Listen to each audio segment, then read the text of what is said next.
I want to share some thoughts this afternoon.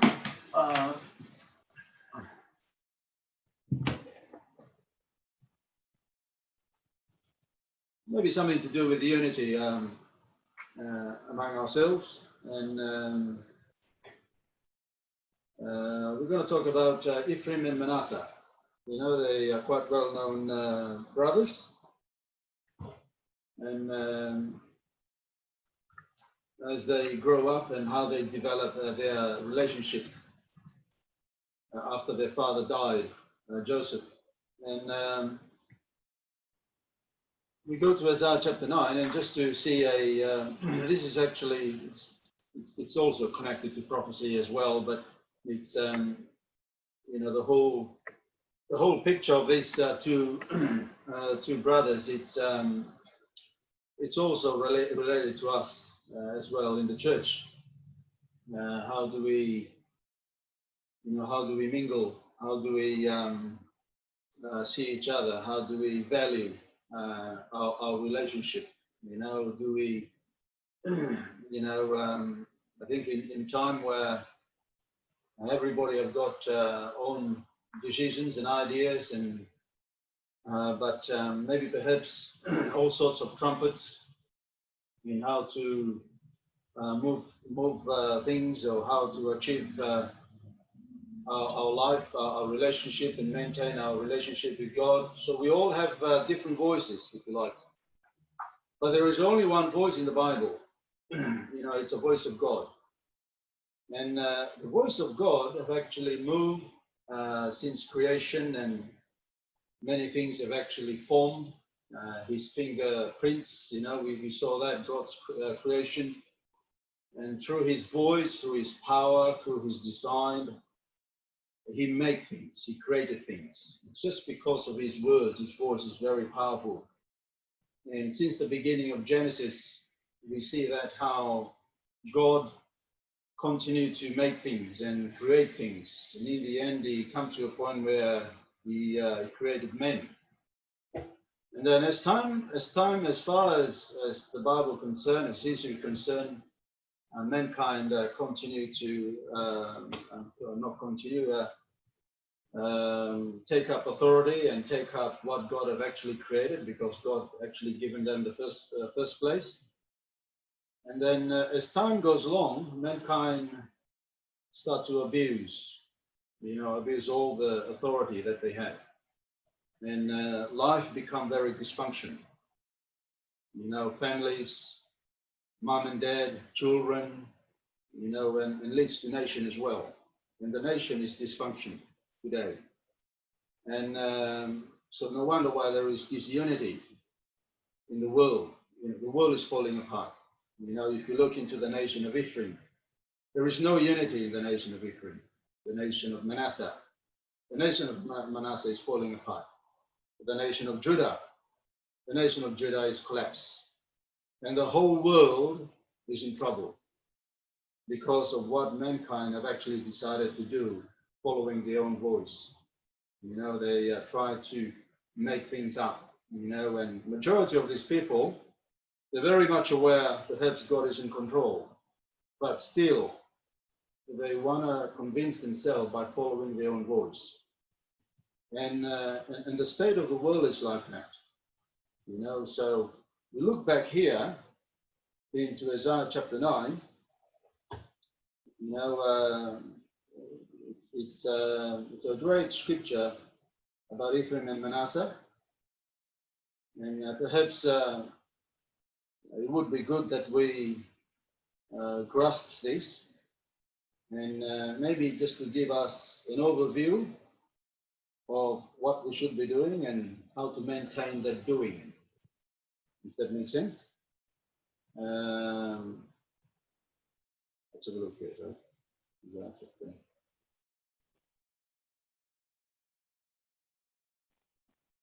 The book of Isaiah have done a runner.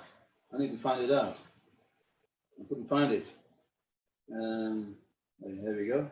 Isaiah chapter 9. The thing with prophecy, I've always loved prophecy, and I'm sure you know, some of us would like to know the identity of scriptures and how things fulfill and many things that goes together with it. But here in Isaiah chapter 9, we pick it up in a couple of verses here relating to Ephraim and Manasseh.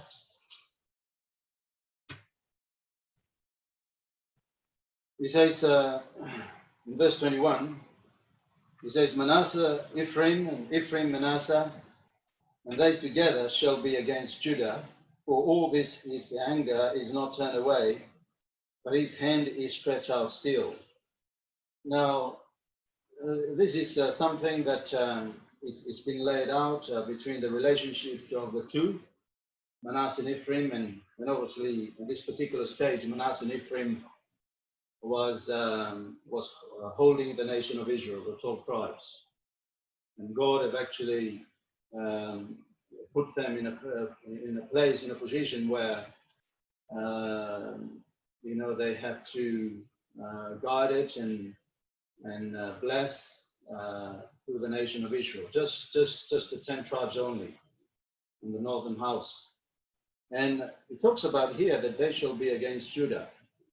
So we see that there is a dispute going on between this particular nation. Leads started off from these two guys, Manasseh and Ephraim.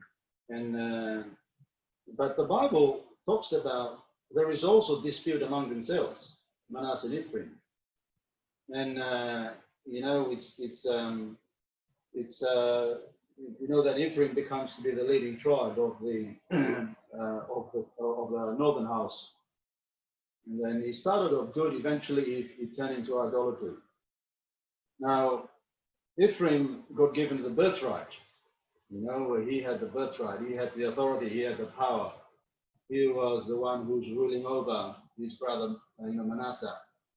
And the thing with Manasseh, there is not quite a lot of detail in the scriptures that how his actions towards his brother Ephraim, how he responds and how they continue to work together from generation to come after their father passed on.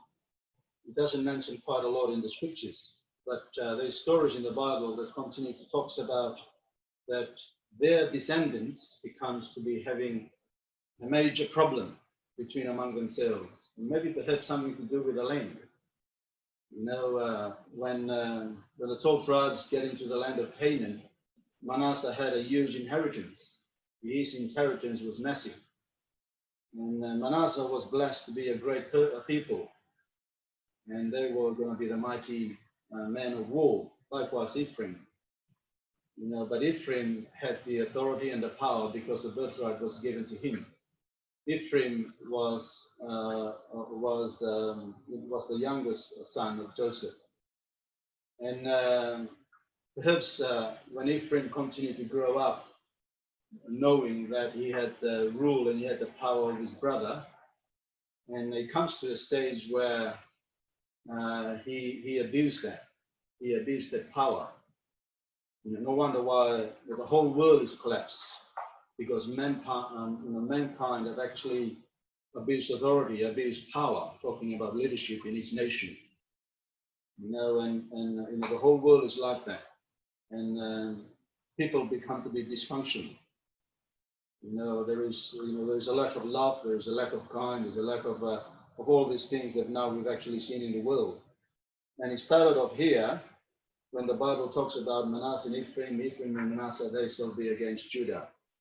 Now, the other thing with prophecy as well, Manasseh, Ephraim, and Judah, their name always comes up throughout the Bible. And the reason why mentioned here in the book of Isaiah chapter 9, here talks about Judah. Judah was a royal line, so Judah has somewhere down the line, he will take up the throne. He will sit upon the throne. No wonder why David came. Because he was a line of Judah. God blesses Judah through Jacob, their father. Jacob blesses Judah that he will be the royal line. Through his descendant come out the king of Israel. And Manasseh and Ephraim, yes, Ephraim had the birthright. Manasseh was actually perhaps second in command towards Ephraim, listening to Ephraim, what he has to do because he had a great army. But still here, it talks about here, both of them, somewhere down in history, somewhere down in their life, they will be against Judah. And the Bible is true. The Bible talks about that when throughout the book of Kings they had war. At one stage they were, they came from the same line, through Jacob's line, Abraham, Isaac, and Jacob. And as generations start to come, and perhaps many generations come before and after that, maybe I start to see things and life becomes to be changed. Maybe perhaps a lot of wealth is coming in and they've forgotten of who they are, and then they abuse all the things that God has made them to be, and that leads up to war. And we go to the book of Genesis, chapter 38.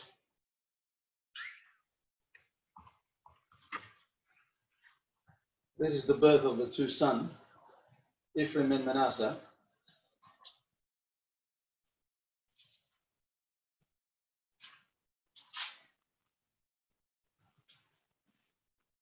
Genesis 48, and let's have a look at here. We'll pick it up in verse 10.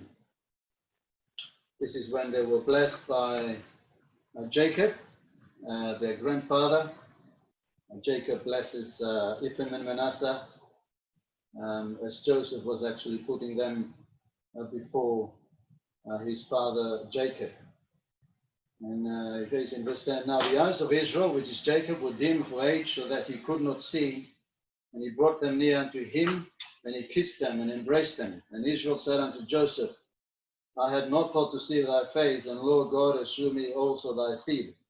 And Joseph brought them from between his knees. This is the two sons, Manasseh and Ephraim. And he bore himself in his face to the earth, and Joseph took them both, Ephraim in his right hand, towards Israel's left hand, and Manasseh on his left hand towards Israel's right hand, and brought them unto him. Now, the right hand always represents power. It represents a dynamic power, if you like. The right hand is always stronger than the weak, if you like. And so Joseph, in his mind, their father, he knew about the birthright. He knew about the pattern of the birthright, which always passed on to the eldest son or the eldest child. And on this particular stage, it was Manasseh. Manasseh was the eldest son, and Joseph had that, and he thought that the blessing will give into the eldest son Manasseh. And bearing in mind also that Jacob, he was old. Perhaps he couldn't see properly. He was blind, and he was almost on his in his time to die. And this particular stage, he has to bless them. And he talks about here, he says, and Israel stretched out his hand in verse 14 and laid upon Ephraim's head, and who was the younger, and his left hand upon Manasseh's head, guiding his head wittingly. So he crossed his hand like this. He put his left upon Manasseh and right upon Ephraim. For Manasseh was the firstborn. And he blessed Joseph.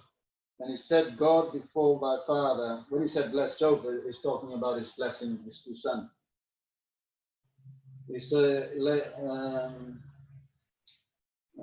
blessed Joseph and said, God before thy fathers Abraham and Isaac, and did walk, that God fed him all my life unto these days. And the angel which redeemed me from all evil, bless the lads, and my name be named among them. And the name of my father Abraham and Isaac, let them grow in the multitude of the midst of the earth. And when Joseph saw that his father's right hand upon the head of Ephraim, it displeased him, and he held up his father's hand to remove him out of Ephraim's head and Manasseh's head. And Joseph said unto his father, not so, my father, for this is the firstborn. Put the right hand upon his head. And his father refused and said, I know it, my son. I know it. He also shall become a people, and he shall be great. But truly his younger brother shall be greater than he, and his seed shall become the multitude of the nation. And he blessed them that day, and saying, in thee shall all Israel be blessed, saying, God make thee Ephraim as Manasseh. And he said Ephraim before Manasseh. And he's just said Ephraim before Manasseh. And now thinking about here, perhaps this is in a very young age, perhaps 6, 7, maybe a little bit more, somewhere around the figure. the age of 6, 7, maybe 8 or 9, they have the understanding of this blessing, growing up, knowing that they are raised up, in a Hebrew community, or, in this particular case, this is the beginning of the Israel nation. These two sons. Now, perhaps their reaction wasn't really disputing who's going to be, become greater than the other, because as children, they don't have that thought. And but there's a promise here that God given to Ephraim, that he will be having the birthright, and he will be in charge, and he will be on the front line, and Manasseh will be hearkening to his brother, Ephraim, sort of thing. And he says in verse 21, and Israel said unto Joseph, behold, I die, but God shall be with you and bring you again unto the land of your fathers. Moreover, I give unto thee one portion by the brethren, which I took out of the land of the Amorite, and with my sword and with my bow. In chapter 50, we go to chapter 50, the next chapter. We pick it up in verse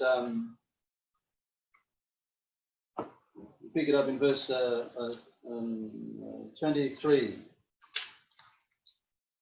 This is just, as time goes on, this is Joseph, who is also coming to the end of his life, and quite a number of years now. And at this particular stage, these two sons have actually grown. They probably in their teenage or something like that. It says in verse 23, and Joseph saw Ephraim, children of the third generation, and the children also of Machir, the son of Manasseh, were brought up unto Joseph's knee. And Joseph said unto his brethren, I die, and God will surely visit you and bring you out of this land, unto the land which he sware to Abraham, Isaac, and Jacob. And Joseph took an oath of the children of Israel, saying, God will surely visit you, and he shall carry my bones from thence. And Joseph died. Now, and this is quite a very remarkable story of two well-known guys. Now, the whole tribe of Israel at this particular stage, they knew who's now taking the birthright, and who's going to be taking over the royal line. And obviously the royal line was passed on to Judah. And talking about these two sons here, the two sons of Joseph, talks about here the generation have continued to appear and flourish and so on. But I guess as they continue to grow up, maybe they build strong unity. They continue to build strong unity. Maybe it comes to a stage where life has moved on, and then they start to see things differently. And then if you go further, right down many some years time, before the time of David, you got Solomon and many other kings that come after that. But if you look into the story of Jeroboam was the first king of Israel, after Solomon has died. Now, Jeroboam was the servant of Solomon, and he was from the tribe of Ephraim. He was from the tribe of Ephraim. Jeroboam knew that he was part of the birthright inheritance under that line, right back to their descendants, their fathers Ephraim, if you like. So the descendants of Ephraim, through that line, it was called the birthright line. And Jeroboam knew all that, the history, the connection right back to their fathers Joseph, when Jacob blesses Ephraim. And no wonder why he came out of Egypt to come and claim the throne of Israel, the 10 tribes, and he became to be the first king. So that's where the abuse of authority started, Ephraim. And that's where, the descendants of Solomon threw down Solomon, and you got his son Rehoboam, the grandson of David, sitting over the line of Judah. They become to have war. Manasseh doesn't mention too much of this. Manasseh, perhaps at that particular time, his descendant was just simple people doing what is right in God's eyes, because there's a lot of record throughout the scriptures about the descendants of Manasseh. and because they've actually, perhaps they continue carrying on serving their brother Ephraim as what God had done back then during the time of Jacob. His descendants pass on, doing their role, fulfilling their role, doing the right thing. And so perhaps that's how it actually unfolds. Throughout the book of King, after Jeroboam died from the descendants of Ephraim, the birthright line, the son take up the throne, and then the son after that. So the Bible talks about, throughout the book of Isaiah, and the book of Jeremiah, when it talks about the northern house or Ephraim, it's talking about, the 10 tribes, because Ephraim becomes to be the leading tribe out of the 10 tribes, because their line was come from the house of Ephraim, the birthright line. And that's where the problems start to continue between the dispute between Ephraim and Judah, and then eventually also the dispute among the 10 tribes between Ephraim and Manasseh.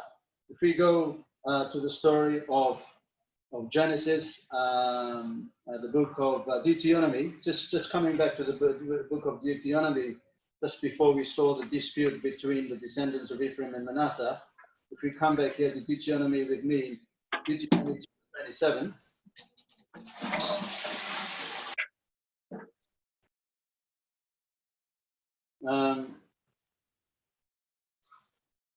So God have actually made a wonderful promise about these two guys. They will become to be the leading force, the great leader out of the nation of Israel. And they will, their service is to serve Judah, to serve the king, because the first king of Israel was Saul, but Saul wasn't come from the line of Judah, he was from the line of Benjamin. And then David came, and then Solomon. And it was there, God have actually put that way, so the whole nation of Israel to respect and to follow that pattern that God have set it out right back to Abraham, Isaac, is the covenant that he made. But Ephraim abused that power. He thinks he's in control. You want to take over authority and power. You want to demolish the house of Judah, so on and so forth. And then in the end, God is to allow us, the Assyrians, to take them by force. And they were shifted through the nation because he didn't keep the unity between his brethren.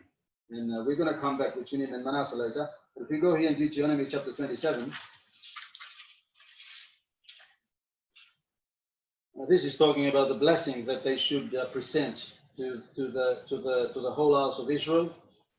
And Deuteronomy chapter 27.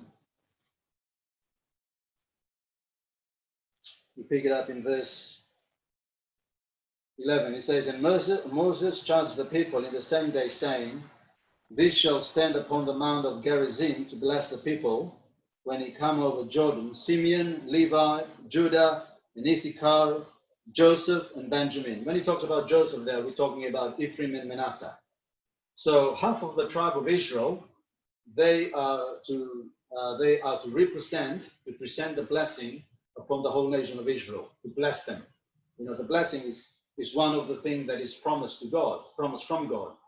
When God pour out the blessing through these people, and the blessing will flow over the whole nation. And then on the other end, the rest of the 12 tribes, in verse 11, "And the Levites will speak, say unto the men of Israel with a loud voice, Cursed be the men that make," verse 13, this is for those who are going to be cursing the rest of the tribes. "And this shall be stand upon Mount Ebal to curse Reuben, Gad, and Asher, and Zebulun, Dan, and Naphtali." So God have actually, put Ephraim and Manasseh, under Joseph here, for they also to be part of the blessing of the house of Israel. So that is just such a wonderful thing, as far as the Bible is concerned. And they were there for a reason, because it's not just because they were great and mighty people, men of war. It's just because God have actually chosen them right in the first time after their grandfather died, Jacob. The promise passed on to these two guys, Ephraim and Manasseh, that they one day throughout their blessing, including this other tribe, that blessing will fill up the face of the earth. Mankind throughout, as time goes along, they will be partake of this blessing. And on the other end, the rest of the other tribe, they represent cursing. Cursing is if you disobey God, the curse will follow. And so God have actually set it up for a reason. So the blessing is through all this tribe. If you obey God, this is what will follow. If you disobey God, and then the rest of the tribe will curse that for what has to be fallen upon them. And so it's just to see how God have actually put them in a position where, it's a safe environment. It's a holy environment. It's a place of righteousness, if you like. It's a safe place. It's a godly place where God has put them, Joseph, which is Manasseh and Ephraim, to be part of the blessings of the Lord. If we go to 2 Chronicle, chapter 30. As far as time goes on, and Manasseh would have continued to retain what he got told to do. Obviously, when Jacob blesses his two grandsons, Joseph, their father, was pushing Manasseh because Manasseh was the eldest son. No, my father, this is the eldest son. He has to have the birthright. So he was pushing Manasseh. But God has got a plan. God has got a different plan. And he's got to give the birthright to the younger son, Ephraim. But sadly, Ephraim abused that power. And Israel fall into idolatry. And people was all over the place. They just do whatever they like. And that's the whole situation or throughout history of the life of mankind. And you see here, we just look into the story of Manasseh a little bit here in 2 Chronicle chapter 30.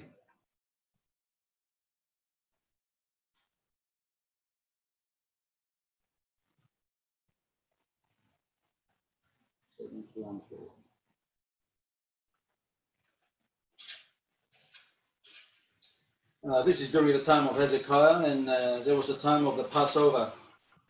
And it's during the time where, the time also the 10 tribes were very delicate, meaning they were very, they're just doing what they like to do. The whole 10 tribes, the northern house. And Hezekiah is presenting something to draw the whole nation together, to bring them back together and to serve the living God. And Israel, the 10 tribes was, led by Ephraim. They were just doing their own thing. And they just not really that interested at all. And here Hezekiah has to send out posties and to invite them to come for the Passover. And the Passover is something common in Israel. They do it once a year. And then, it's for the whole land of Israel has to come down for the Passover. It's a special time for the nation of Israel to get together and to worship God and to sacrifice the lamb and the things that goes together with it. And very interestingly, Manasseh respond. Manasseh out of the house of Israel, the 10 tribes respond, come down to the Passover. And 2 Corinthians chapter 30, we pick it up in verse 10. He says, so the posts, this is Hezekiah, send out the posts from Judah, send the postie to go up to the northern house to invite the brethren to come down to the Passover. So the postie passed from the city throughout the country of Ephraim and Manasseh and even Zebulun, but they laughed them to scorn and mocked them. Nevertheless, diverse of Asher and Manasseh and Zebulun humbled themselves and came to Jerusalem. So we see that, it's very clearly that there is perhaps the half household of Manasseh decided to come down.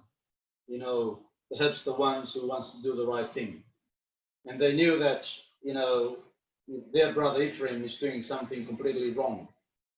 He's got his own ideas, his own thoughts perhaps is also in his heart. He also want to claim the royal house of Judah to control over the whole nation of Israel. Perhaps that was in his heart. But Manasseh, perhaps just a large group of them decided to come down. And so we see that the example of Manasseh, right back in the time of Genesis, he wasn't really overruling of what God have actually put into place in terms of his brother. He doesn't cross the line. He doesn't say things. He doesn't question things, or perhaps I want to do this or that or the other because it's my. You won't see that in the book of Genesis. You won't see that throughout the descendants of Manasseh. Manasseh, if you look into another story in the book of Judges, and just to see here their descendants. Judges chapter 6.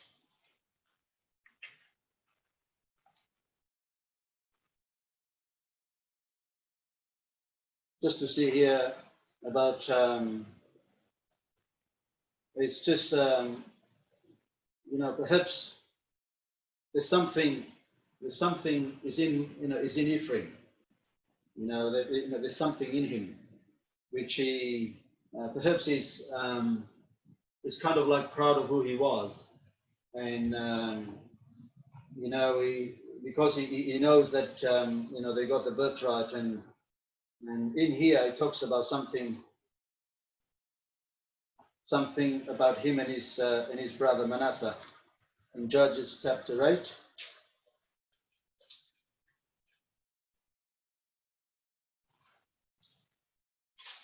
And now Gideon in the Bible, he's from the descendants of Manasseh. If you look it back up in chapter 7, talks about that he came from Manasseh. His father goes back from the descendants of Manasseh. And he talks about here in Judges chapter 8, in verse 1, and the man of Ephraim said unto him, which is Gideon, why hast thou served us thus, and thou hast called us not, when thou wentest to fight with the Midianites? And they did chide with him sharply. And he said unto them, what have I done now in comparison of you? Is not the gleaning of the grapes of Ephraim better than the vintage of Abijah? God hath delivered into your hands the prince of Midian, Oreb, and Zibi, and what was able to do in comparison of you? Then their anger was abated towards him when he said that. So we see here, very clearly about the disunity of these two brethren, what has to befallen upon them in the future to come, after they've been blessed by their father, the great grandfather Jacob. And if you Judges chapter 12, just another example here about the dispute of the two brethren.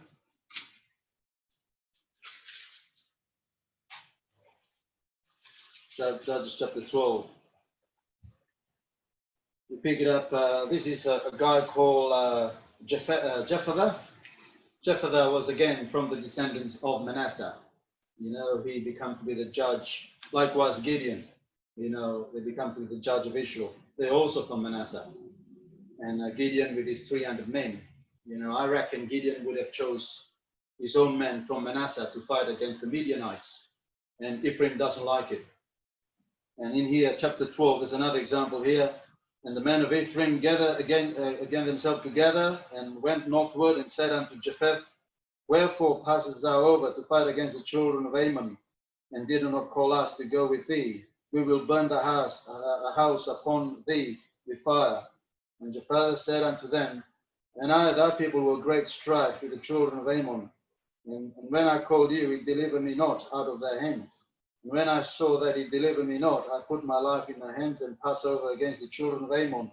And the Lord delivered them into my hand. Wherefore then are you come up again to this day to fight against me? Then Jephthah gathered together the men of Gilead. The men of Gilead, Gilead was the grandson of Manasseh. If you look back in Genesis, it talks about Gilead was the son of Micah, and he's from the descendants of Manasseh, and fought Ephraim.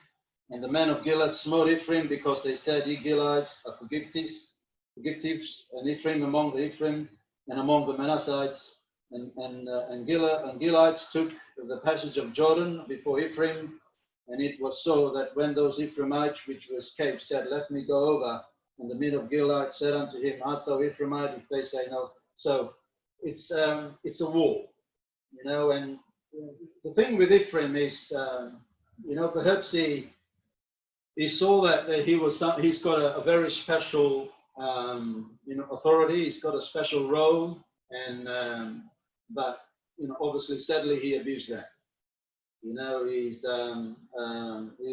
He actually follow his own thoughts, his own ideas, and do whatever it's good in his own eyes, and perhaps it's remind me also of of like Nimrod.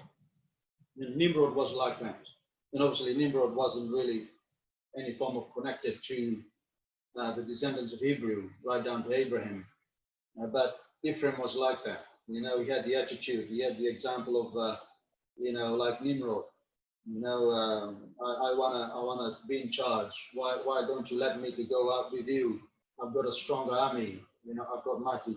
But he doesn't really see that God was working. God was choosing certain people from the descendants of Manasseh to fight against the enemies. We see that clearly that Manasseh, he kept his eyes upon the Lord. He just kept things simple. Gideon, he was a poor man from Manasseh. He doesn't have anything to actually gain to become a judge over Israel. So there is a constant issue that has been happening, and perhaps it's also happened in the time of the teenagers when they grow up as young men. The two brothers Manasseh and Ephraim, they would have had issues themselves. Something to do with Ephraim. It's because he says if you go to the book of Hosea chapter 6.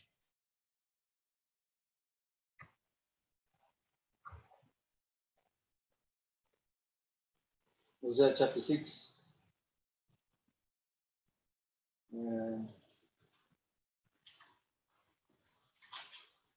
The book of Hosea is all about Ephraim, and it talks about his idolatry and how he actually disobeyed God, and he allowed paganism and all sorts of stuff.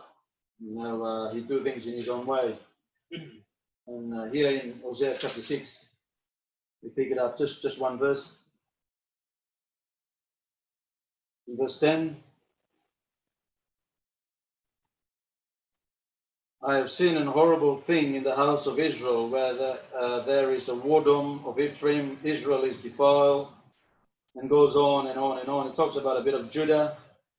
In chapter 7, talks about Ephraim has mixed himself, in verse 8, among the people. Ephraim is a cake not turned. Strangers have devoured his strength.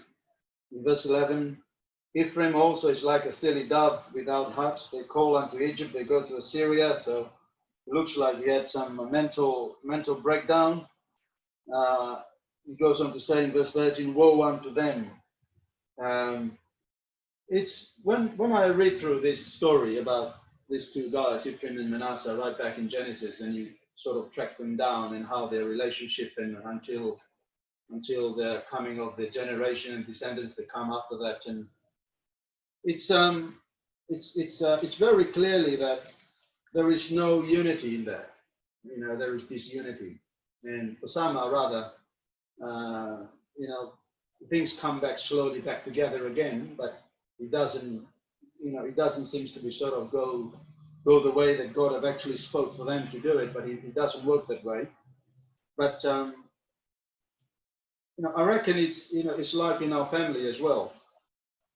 Like everybody here watching, in our fellowship, we've all have natural families.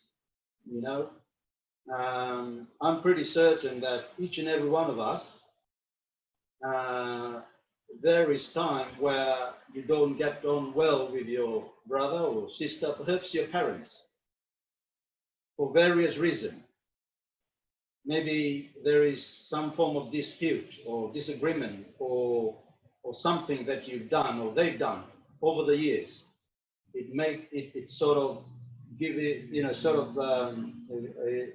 makes us to cut off that conversation with them anymore, and we're not be close to them anymore. And that's what we can actually see here. And I'm pretty certain we all have that for our natural family. And maybe perhaps the gospel that we now follow, we baptize in spirit filled, and yes, we might, whether we witness to them or not, but perhaps they've heard us, that we've changed our belief, and they don't like it, and that's why they're not phoning us anymore. They don't speak to us anymore because of our belief. So there is various things that allow natural families and things like that, and even in the world today, there is a disunity family. There is plenty of them in the world. I remember I did a move the other week, and I was talking to the person, and I said to him, "Do you have any families in the UK?" And they said, "Oh yeah, we've got families in the UK, but we don't talk much." And yes, sometimes that that it doesn't mean that there is that they hate each other, but I think in many in society, in many people, they don't talk to each other a lot because everybody's busy in their life. Everybody's busy in their life, but on top of that, but there is problem in many families out there where brothers and sisters doesn't get on well together because of something that happened. And but the Lord have actually called us. He have given us the Spirit. Perhaps we're taking up the example of Manasseh. God has called Manasseh just like He promised him back in Genesis.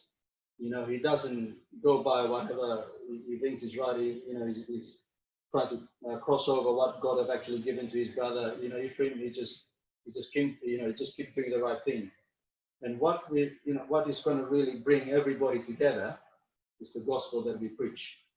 The gospel that we preach, and we can preach the gospel right here in our fellowship that brings us together. And we can also preach the gospel to our natural families. That's what brings unity together among ourselves. Our natural family that they're not saved. And we have that. We have the love of God in us. We have the unity of God in us. We have Jesus Christ, and we have to be like Christ. We have to exercise the things that Christ has given us, not just among ourselves, but out there in the world.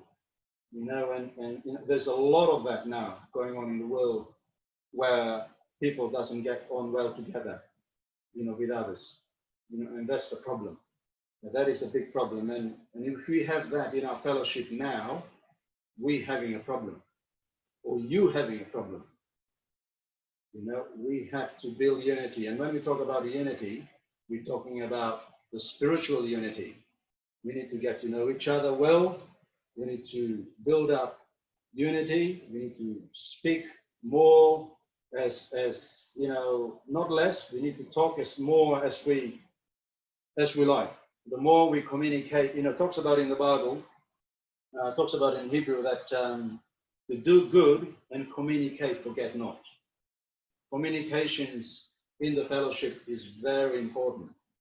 That's how also that also makes us to get to know each other well, to build true unity. But the time we're surrounded by chaos and problems, which we are now, and we start to inventing some sort of voices that we want to deliver, to others, for others to follow our own voice.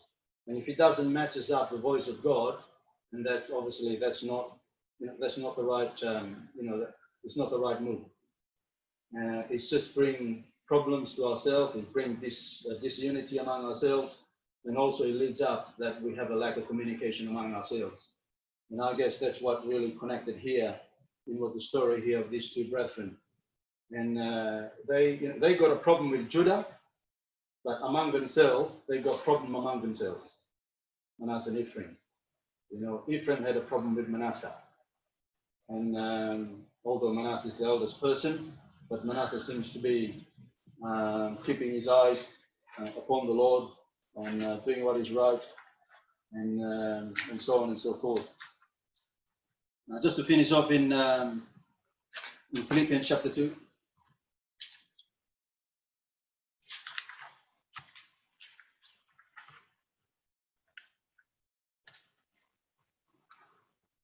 Philippians chapter 2.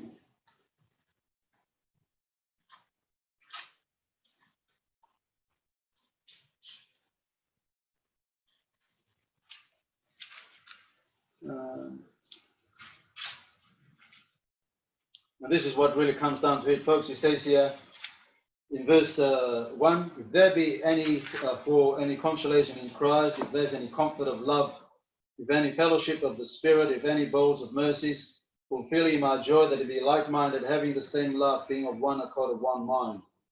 And I guess what Ephraim do, he led everybody to error. He led everybody to trouble. He think that he will have, he knows that he had the blessing, he had the power, he had the birthright, but his actions was wrong. His moving was wrong. His voice was wrong. He led the whole nation to disaster. And it's all collapsed. It collapsed because, the thing he should be doing, he should be also serving, the whole nation of Israel. Not just to sort of do whatever he likes and do this sort of thing. His service also to serve Judah. Judah, and also respect his brother Manasseh still. But he doesn't have that because Manasseh is still the eldest. It's those things that that he didn't get the right balance. He says in verse 3, let nothing be done through strife or vainglory, but in lowliness of mind, let each other esteem other better than themselves. Look not every man his own thing, but every man also on the things of others. Let this mind be in you, which was also in Christ Jesus, who being in the form of God, thought it not robbery to be equal with God, but made himself no reputation, and took up upon himself a form of servant, as what made in the likeness of men, and being found in him a passion, and man humbled himself, and became obedient unto death, even the death of the cross. And that's what the Lord Jesus did for us. The Lord set an example how we should live our life and how we should mingle ourselves, how we should communicate ourselves, how we can actually present ourselves, present our mind, our thoughts, ourselves, our action in the things of God. Because whatever we present in the fellowship for the benefit, not just for the benefit of ourselves, for the benefit of others, that's what will make us unity. That builds unity. That's what makes us united.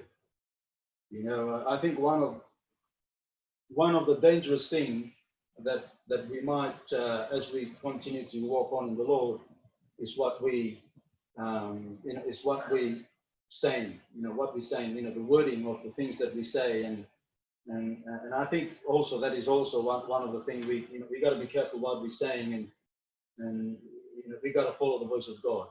The voice of God is important. What we say has to match us up the word. And I think there was something about, I was thinking about something the other day about, anyway, I can't remember now. It's just very clear how the relationship that, the relationship of the two brothers, Ephraim and Manasseh, as we see just some of the example how they respond and how they approach things. One is listening, and the other one was doing his own thing, and this kind of thing, and it's just very different. We as a church, we want to build our life in unity. The more we get together, the more we function our relationship in the Lord. It says in Corinthians chapter 1, he says, I beseech you, brethren, that you all speak the same thing, and you all have the same judgment. You know, we all must speak the same thing and all have the same judgment. It's very important. But praise the Lord. I'll leave it there. We're just going to finish off with